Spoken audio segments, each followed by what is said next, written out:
Welcome to Sustainable Packaging with Cory Connors. Today's guest is Mr. Mike Crowe. It's the newest board member for Specright. How are you, Mike?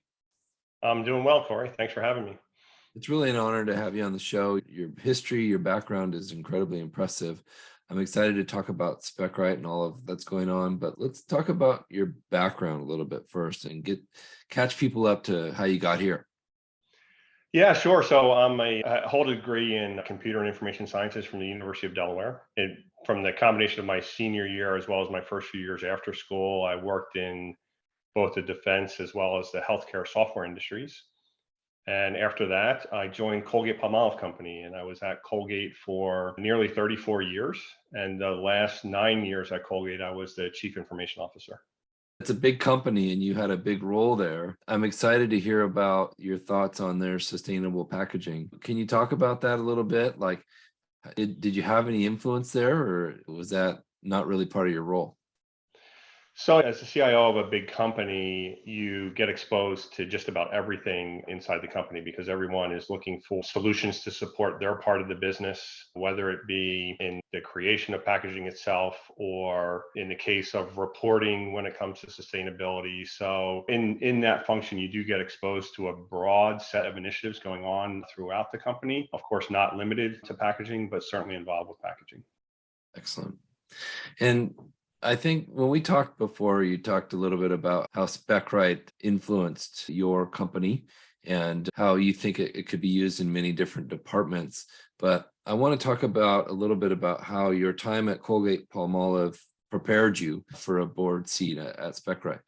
Yeah, so in that 34 years at Colgate, it was all in the IT organization, by the way, and I had both a broad and a deep background in enterprise IT as well as enterprise software. And as part of that, I could point to a lot of things from my time there that prepared me for this board role. But what I would concentrate on is in implementing many different pieces of enterprise software. It's really about the combination of people, process, and technology. And in that combination of people, process, and technology, it's about seeing what can be done better, seeing what can be done differently, and then seeing it through the implementation from the start to the finish to be able to accomplish those goals. I think that sets me up well for being on the board of this private software company. Such an interesting point and so valuable to this whole thing. I think of Specright and I think of packaging specs, but it is so much more than that because it can be used with ingredients. It can be used with equipment. You mentioned some of your packaging machinery, how it was specced out using Specright. Can you speak to that a little bit? Yeah, so I completely agree with you. I think inside of large companies, you often hear the packaging engineers talking about specifications. Yeah. I think you hear the engineering teams and the machinery needed for producing product talking about specifications and using that specific language of specifications. I think a lot of other people around big companies also talk specifications. They just don't use the language. They're talking about master data, or they're talking about bills of material. But when it comes to specifications, it's really specifications for everything. It's the packaging materials, it's the raw materials, it's the machinery needed to create products, it's the specifications for the finished goods themselves. It's the bill of material and the specifications related to the bill of material. So I think big companies have always talked broadly about specs, even though they may not have in each of those cases used the language of specification. Right. One of my favorite examples that Laura Foti gave at one of the Specright conventions was about assembly and how they visited a company and they literally had the instructions of assembly written on the corrugated that was covering the surface area. So the people assembling whatever part knew, okay, step one, this goes on that, step two. And she said now they've upgraded them to iPads with Specright, and anybody in the whole world can access this exact requirement. So there's no confusion, and there's pictures and there's videos. And to me, you go from here to the moon with this innovation. It's absolutely incredible. Yeah, I would agree. Yeah. Now, when you would spec in a new piece of equipment, would it go so far as to say the temperature settings and the details of the settings of the machine after it was purchased? So it would be certainly the specifications related to the equipment and being within certain tolerances. Yep. I think the important piece around any of the specifications, especially as it comes to spec right, is the ability to collaborate with your suppliers, with your contract manufacturers. So maybe starting with expressing the specifications you want to see in equipment. Here's my desired specifications, and then Right. suppliers are sharing back what they can and cannot do, and you're collaborating on things there until you lock in on that spec. But then you lock in on those parameters, and then you hold the supplier accountable to those parameters, and you make sure that's the right specifications for what you're going to need for making your. Excellent point. Such an important part of all of this is thinking about the future. And when it comes time again to buy another machine or to expand to another location, all of a sudden you'll be able to copy it exactly the same and or like you said, tweak it a little bit if maybe this market requires this kind of a setting or a different kind of a thing because the environment's different, the temperature's higher or lower, or might snow here, or we have to go over the pass and things like that you need to take into account. And I think having the specs dialed in really helps make that easier. Yeah, I think there's so many advantages to managing specifications well and to the SpecRite platform in particular. To your point that you made about you have a spec set and then you're sharing that across your organization or even sharing, yeah, as I said before, to contract manufacturers, there's the speed aspect. Right. There's after speed in terms of getting up and running, getting products to market, getting products developed, and being organized around your spec management, including those collaborative capabilities, one single point of truth for your specs. I think speed of market is one of the benefits. Another benefit would be savings too, cost initiatives, right? If you're paying attention to your specifications, then and you've got them all in the right place, it makes it a lot easier to find those savings opportunities, to find those opportunities for efficiency. And I think SpecRite customers are most definitely seeing that play out.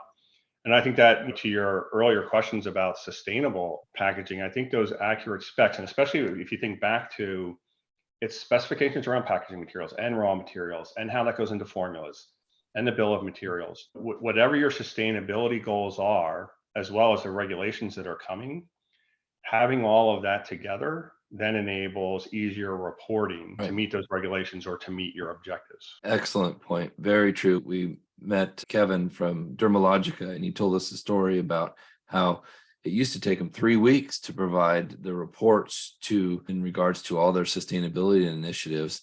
And it took half a dozen engineers 3 weeks to do it. And now it takes 2 people 30 minutes using SpecRite data. And that is absolutely incredible. Yeah, and if I can add to that, I think you have different companies coming from different places. So some companies may have a lot of the specification data in siloed environments, in different Excel spreadsheets, in people's heads. And so that's some low hanging fruit with then actually going after a specification management platform to organize that. Other more sophisticated companies may have systems in place for this already. But I think that the next wave of improvements on that is these collaboration capabilities, having the network all looking at that same spec, again, coming back to the manufacturer, the suppliers of the materials that come into that manufacturer, the contract manufacturers who may be helping them with capacity and making product. All of that collaboration is just net value add to things that were in place before. It's going to be an incredible network once the supplier, the raw material manufacturer, the supplier, the contract manufacturer, the end assembling facility, when everyone is on the same platform, the SpecRite platform, they can just report to each other and say, okay, this is the spec we use for this item. So if you need to replace it or whatever the case may be, it becomes an incredible network. And I think we often talk about opportunities for error, and I think it limits that. And that's something very exciting. Kind of take that human factor out, or like I said earlier, the specs written on the desk, or, hey, that's in Charlie's computer. Well, he doesn't work here anymore. What happened to his laptop? Things like that just should be eliminated. Agreed. Well, let's switch gears a little bit here. I'm very excited to talk about something. I was on the board for Candlelighters for Children with Cancer for 6 years, and I was looking at your history, and you have your own Children's Cancer Foundation. Can you speak to that a little bit? Yeah, so Corey, thanks for noticing that. So we lost a child to acute myeloid leukemia back So in sorry for your 2005. loss. Thank you for that. And as you can imagine, that's a parent's worst nightmare come true. And we've had a bold ambition since then to do what we can in order to prevent any other family, any other child from having to go through pain and suffering that we experience. So over the years, we've been doing a lot of fundraising with the American Cancer Society, with Leukemia and Lymphoma Society, and with an outfit called Cure Search. And Mm. our most recent pivot in that fundraising is in partnership with Cure Search. Let me pause there to say, I think that partnership with Cure Search is so important because they also have a bold ambition and is simply stated to end childhood. And so we have partnered with them to create what they call a legacy fund. Oh, There's well, only 9 to 10 of these legacy funds as part of Cure Search. And what we are really excited about, we're excited about that partnership with them. We're excited that we launched the fund in the middle of January, and the response has been fantastic so far. But probably the thing that excites us the most is that we're going to be close to where those funds are going. So we're going to be able to help influence what pediatric cancer research projects will be funded. I'm happy to say that there will be news coming out shortly as to the first research project that is going to be funded. And so wonderful. far, the partnership's off to a great start. And we hope to live to see the day that Cure Search reaches their ambition Yeah. and that we do end childhood cancer. It's an honor to be a part of the solution. And I think that's how I felt working with Candlelighters for so many years, and just to do a small part. Ran a golf tournament called Golf to Give, and all of that money went to Candlelighters for Children with Cancer. And like you said, you're going to identify where the money's going. Sometimes these national charities, you don't really know what percentage of your dollar that you donate goes to the actual people or the research. So it sounds like you've been able to identify a very good charity partner. Yeah, we're very happy with Cure Search. The partnership, as I said before, it's off to a great start. We couldn't be happier about that. And Corey, thanks for what you have done. It's important, and really appreciate what you have done for the cause as well. Thank you, sir. And I'd like to donate to your charity as well. What's a website we can reach out to for that? So it's curesearch.org, and the name of the legacy fund is Team Steve, the Stephen Crowe Legacy Fund. I think that the total URL for that then would be curesearch.org/Team Steve to get to our page. I'll put the link in the notes so people can just click on it if they'd like to donate, Okay, great. because that is such a wonderful cause. We appreciate that. And like you said, let's put this whole thing out of business, right? Let's not even make it something that can happen anymore. With the right research and funding, I think it's possible to eliminate this. Yeah, and that's what I think is so important about that ambitious goal that Cure Search has. Yeah. We might sit here and think it's unrealistic, but you've got to have that goal that you're reaching for if we're going to get there. Yeah, well said. And great way to end the show. Thank you so much, sir. Appreciate all you're doing. What's the best way to get in touch with you and the team over at? So I would say the best way to get in touch with me is probably look me up on LinkedIn. Pretty easy to find on LinkedIn. Sure, if you just put in the search Mike Crowe and Specright, that should come right up to the top. And I'm active on LinkedIn, so always checking for connections and invitations. Look forward to it. Great. Thank you, sir. And this show is presented by LinkedIn now. I can just announce, starting today, we're part of the LinkedIn Podcast Academy, one of 19 podcasts in the world that they chose to do that. So I'm just honored to be a part of LinkedIn and that academy. Well, congratulations on that, Cory. Thank you, sir. And if you're listening, make sure you subscribe so you don't miss the next episode. And thank you to Landsberg Aurora for your sponsorship. We appreciate it so much.